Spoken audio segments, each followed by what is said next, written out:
नमस्कार, मैं हूं आपके साथ अनुष्का और आप देख रहे हैं खबर का असर। बताते चले कि बेहद शांत रहने वाला लाल कुआं क्षेत्र इन दिनों अपराध का गढ़ बनता जा रहा है। आए दिन चोरी, मारपीट, फायरिंग, हत्या जैसी घटनाओं ने क्षेत्र की फिजा को बदल कर रख दिया। बीते 2 वर्षों में क्षेत्र में अपराध का ग्राफ 7वें आसमान पर पहुंच गया, जिसको लेकर क्षेत्र की जनता में भारी आक्रोश है। इधर लाल कुआं कांग्रेस नेताओं ने भी विधानसभा की बिगड़ती कानून व्यवस्था पर सवाल उठाए। कांग्रेस नेताओं का कहना है कि लाल कुआं शहर एवं उसके आसपास के क्षेत्रों में आपराधिक मामलों में लगातार वृद्धि हो रही है। उन्होंने भाजपा जनप्रतिनिधियों और स्थानीय पुलिस प्रशासन पर आरोपियों को संरक्षण देने का आरोप लगाते हुए कहा कि विधानसभा क्षेत्र में कानून व्यवस्था का बुरा हाल हो चुका है। भाजपा सरकार के बीते 7 वर्ष के कार्यकाल में कानून का राज समाप्त हो गया। उन्होंने कहा कि अधिकतर आपराधिक मामलों में भाजपा नेता शामिल पाए गए। लाल कुआं क्षेत्र में भाजपा के कार्यकर्ता और नेता अराजकता पर उतारू हैं।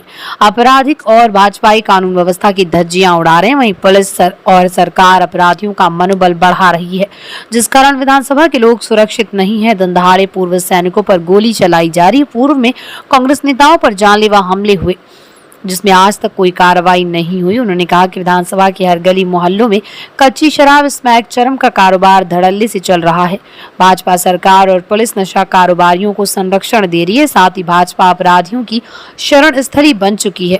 उन्होंने प्रदेश सरकार और पुलिस प्रशासन से मांग की है कि वो विधानसभा के हर आम आदमी की सुरक्षा के लिए आवश्यक कदम उठाएं और दोषियों के खिलाफ कठोर कानूनी कार्रवाई करें, ताकि अपराधियों में कानून का भय पैदा हो सके। लगातार हमारे कांग्रेस के कार्यकर्ताओं पे और आम जनता पे लगातार भी परसों की घटना देख लीजिए कि खुलेआम 3:30 बजे फायरिंग कर रहे हैं। इससे पहले खुद मेरे ऊपर पुलिस थाने के सामने मेरे को मारने के लिए लोग आए, गुंडे बदमाश आए यहाँ पर, तो उनको कहीं ना कहीं संरक्षण प्राप्त है, तभी पुलिस दबाव में है, तभी वो हमारी रिपोर्ट दर्ज नहीं कर रही है। बड़ी पुलिस ने पैसे डाल के अपने पार्टी के विधायकों से कह के तब जाके हमने यहाँ पर रिपोर्ट बड़ी पुलिस में लिखी गई हुई है। और कल यहाँ पर वार्ड नंबर 2 की घटना है, हमारे उधर ही कल कुछ वहाँ पर, अब उसमें तो मैं खुलेआम नहीं कह सकता, मगर हमारे उनको मारा गया, लड़कों को मारा गया। हमारे एक वरिष्ठ भाई हमारे भुवन तिवारी जी को मारा गया। उनकी रिपोर्ट भी लिखना पुलिस ने बोले आप कैसे, वो उनका पहले मेडिकल नहीं होता, बड़ी पुलिस ने मैंने मेडिकल करवाया है, उसका मेडिकल हुआ तो रिपोर्ट लिखना तैयार नहीं है। यहाँ पर कहीं ना कहीं किसी यहाँ पर इनके संलिप्तता तो है ही है, चाहे हमारे माननीय सांसद जी हों, चाहे हमारे माननीय विधायक जी हों, चाहे ऊपर के उनके कुछ हो या मुख्यमंत्री जी हों, कुछ इनसे कुछ कहो तो वो कहते हैं भैया नहीं हमारे ऊपर प्रेशर है। पुलिस प्रशासन भी बहुत दबाव में है इनके, तो हमेशा ये दबाव की राजनीति कर रहे हैं। गुंडों को खुलेआम संरक्षण दे रहे हैं, अवैध शराब बिकवा रहे हैं, हर जगह इनका ड्रग्स बिकवा रहे हैं। तो खुलेआम एक गुंडागर्दी है, इसको हम किसी के अंदर सहेंगे ही नहीं। हमने आज भी ज्ञापन दिया है और हम लगातार इनके खिलाफ, और हम अगर हम किसी, अब अगर हमारे तो अगर फेसबुक पोस्ट पर लिख दें कि भैया ऐसा है, अगर सरकार ने ऐसा किया तो हमें तुरंत बुला रहे थाने में कि भाई तुमने ऐसा क्यों लिख दिया। अरे लिखना भी क्यों, लोकतंत्र में गलत है क्या? ये लोकतंत्र है भैया, लोकतंत्र में क्या है, जनता अपना मुँह से खोलेगी। अब तो लोकतंत्र को भी ना दबा दिया है पूरा, राजशाही हो गई है पूरा, अफसरशाही हावी हो गई, राजशाही हावी हो गई है। तो कहीं ऐसा दिया जा रहा, खुलेआम दिया जा रहा है, नहीं तो उसके बिना खुलेआम फायरिंग कर सकते हैं क्या? खुलेआम किसी को मार सकता है आदमी, किसी घर का दरवाजा तोड़ सकता है खुलेआम क्या? तो हमेशा कर रहे हैं, मगर बात सुन रहा है जूंगा रहने के सामने। हम तो ये है, हम तो सड़कों में उतरेंगे, रोज उतरेंगे हम तो। संरक्षण तो है ही नहीं, तो आज तक क्यों नहीं हुआ? आज तक ऐसी घटनाएं इस शांतप्रिय क्षेत्र में नहीं हुई, तो ऐसी घटनाएं हो रही हैं गोलीबारी जैसी, तो कहीं ना कहीं संरक्षण तो है ही। बगैर संरक्षण के थोड़ी हो सकता है, वो चाहे सरकार का हो, चाहे किसी नेता का हो, चाहे जनप्रतिनिधि का हो, संरक्षण तो है ही। इससे पहले भी तो जनप्रतिनिधि रहे हैं, कभी ऐसी घटना नहीं हुई। एक शांतिपूर्वक शांतिप्रिय इलाके में इस तरह की घटना होना बहुत निंदनीय है। मैं इसकी कड़ी भर्त्सना करता हूँ। पुलिस ने कड़ी से कड़ी कार्रवाई करनी चाहिए, अगर नहीं करी तो हम जो है आगे इस पर आंदोलन करेंगे। तो वो तो बेलगाम है ही, तो इसीलिए तो जो है कि ऐसे लोग जो है, इससे मतलब कि उस पार्टी के चाल चरित्र और चेहरे का पता लगता है ना, कैसे लोग उसके साथ हैं। सरकारें और भी रही, लेकिन कभी किसी सरकार और सरकारों ने, कांग्रेस की सरकार ने कभी क्या नाम कहते हैं कि इन लोगों को, ऐसे बैड एलिमेंट्स को, गंदे लोगों को संरक्षण नहीं दिया, अपराधियों को संरक्षण नहीं दिया। उसमें कड़ी कार्रवाई होती थी। कोई भी अपराध करता था, चाहे कितना ही बड़ा हो, कितना ही छोटा हो, वो जेल जरूर जाता था, उस पर कार्रवाई होती थी। लेकिन यहाँ तो खुलेआम संरक्षण हो रहा है, उनको संरक्षण दिया जा रहा है, तो कानून व्यवस्था बेलगाम हो रही है उस चक्कर में। क्या प्रशासन से मेरा ये कहना है कि इसमें कड़ी से कड़ी कार्रवाई होनी चाहिए, सबक मिलना चाहिए, जिससे कि आने वाले और लोग जो है कि उससे जो इस तरह के लोग हैं उन लोगों को कड़ा संदेश मिले कि पुलिस ऐसी कार्रवाई करती है, ऐसी कार्रवाई होनी चाहिए। मेरा सरकार से अनुरोध है, भाई कानून व्यवस्था कौन देखेगा? शासन प्रशासन देखेगा।